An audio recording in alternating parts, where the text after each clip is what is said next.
There were widespread internet outages today, but why?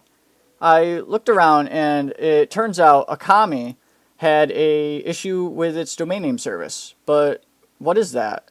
So say you were trying to go to google.com.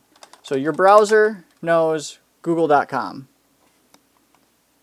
So we go to Google and we're at the page.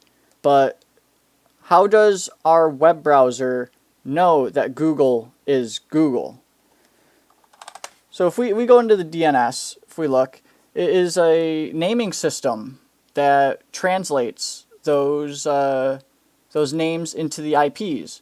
So all of these IPs for, say, Google will lead your web browser to Google. So that's the same way you go into your local host with your computer. That's how you do the 127.0.0. And then instead you could do localhost, because that is the DNS name built in for your computer. So to help visualize this, I have the command prompt up, and let's say we ping google.com. You'll ping that IP. That IP right there is one of Google's IPs, and the specific google.com IP that I'm connecting to would be this 142.250.80.110. And what happens is that Akami service went down, so things didn't know that google.com, say, would lead to that certain website. It would only know these IPs.